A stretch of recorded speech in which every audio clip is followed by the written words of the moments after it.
नमस्कार, मी सिया चोबे. न्यूज अनकटच्या कृषी अपडेटमध्ये आपले स्वागत. पाहूयात कृषी संदर्भातील काही महत्त्वाच्या घडामोडी. कांद्याच्या दरात सातत्याने घसरण होत असल्याने शेतकऱ्यांचं मोठं नुकसान होत आहे. हे लक्षात घेऊन केंद्र सरकारच्या NAFED of national cooperative consumers federation कडून यंदा 3 लाख टन कांद्याची थेट खरेदी करण्यात येणार आहे.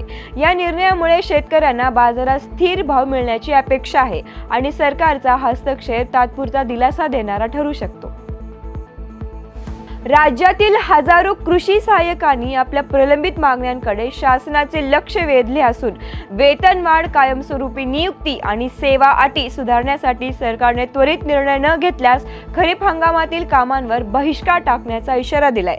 शेतकऱ्यांच्या खरीप नियोजनात कृषी सहाय्यक महत्त्वाची भूमिका बजावतात, त्यामुळे त्यांचा हा इशारा सरकारसाठी चिंतेचा विषय ठरू शकतो. तापमानात अनपेक्षित विकास. आंबिया बहरातील संत्र्यांवर मोठा परिणाम झाला आहे. 3.40°C पर्यंतचे तापमान पृथ्वी, फुलगळ व फळगळ वाढली असून तापमानात 30 ते 40 स्थानांनी घट नोंदवली जात आहे. अमरावती आघाडी सुमारे 82,000 हेक्टर क्षेत्र पर्यटन संत्रा लागवड असून 66,000 हेक्टर बहार आहे. तापमान वाढीचा संत्रा पिकांची गुणवत्ता आणि परिणाम दोन्ही घटण्याचे कारण आर्थिक नुकसान झाले आहे. सध्या संत्रा पिकाच्या नुकसानीची योजना अस्तित्वात असली तरी 3 दिवस 45° निकाल वाढला जात आहे. 1 मे पासून NCDEX मध्ये मक्याचे सप्टेंबर डिलिव्हरीचे व्यवहार सुरू झाले. MCX मध्ये आधीच्या वेळापत्रकानुसार कापसाचे नोव्हेंबर व जानेवारी डिलिव्हरीचे व्यवहार सुरू होणार होते.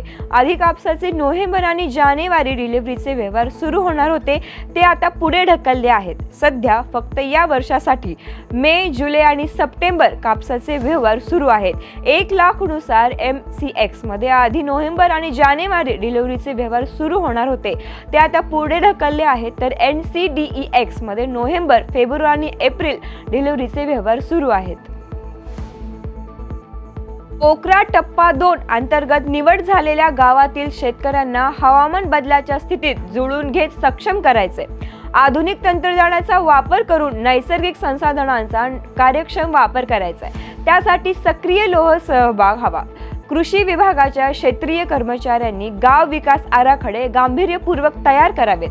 गावाच्या पाण्याचा ताळेबंद मांडावा, असे निर्देशन पोखराचे संचालक परिमल सिंग यांनी दिले.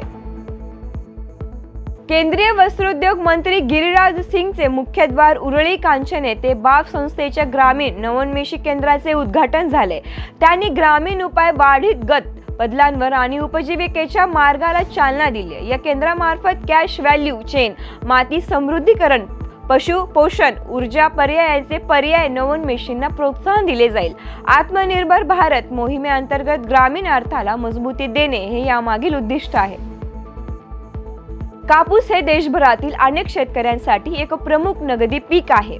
विशेषतः काही राज्यांमध्ये हे वस्त्र उद्योगासाठी आवश्यक असलेल्या कच्च्या मालाचे स्रोत आहे आणि लाखो शेतकऱ्यांसाठी उत्पन्नाचा प्रमुख मार्ग देखील आहे. कापूस हे देशभरातील शेतकऱ्यांचे मुख्य नगदी पीक आहे. महाराष्ट्रासह गुजरात, तेलंगणा, आंध्र प्रदेश, कर्नाटक, मध्य प्रदेश, राजस्थान, हरियाणा ही प्रमुख कापूस उत्पादक राज्ये आहेत. देशात दरवर्षी सरासरी 130 लाख हेक्टर क्षेत्र कापूस लागवडीखाली असते. शेतकऱ्यांच्या अर्थकारणात या पिकांचे मोलाचे योगदान राहिले आहे. फळांचा राजा असलेला हापूस आंब्याचा शेवटचा हंगाम सुरू झालाय. शेवटच्या हंगामातील उरला सुरला हापूस आता बाजारात पुन्हा दाखल झालाय. सुरुवातीला 800 ते 900 रुपये प्रति डझन भाव असलेला हापूसला आता 500 रुपये ते 600 रुपये प्रति डझन भाव मिळत आहे. त्यामागे आंबा व्यापारी देखील समाधानी आहेत. रायगडमध्ये सुद्धा हापूस आंब्याला मागणी वाढत असून रायगडचा हापूस वाशीमधून APMC मार्केटमध्ये मोठ्या प्रमाणात विक्रीसाठी जात असतो. या बातमीसह न्यूज अनकटच्या कृषी अपडेटमध्ये इथेच थांबूयात. पाहत रहा न्यूज अनकट.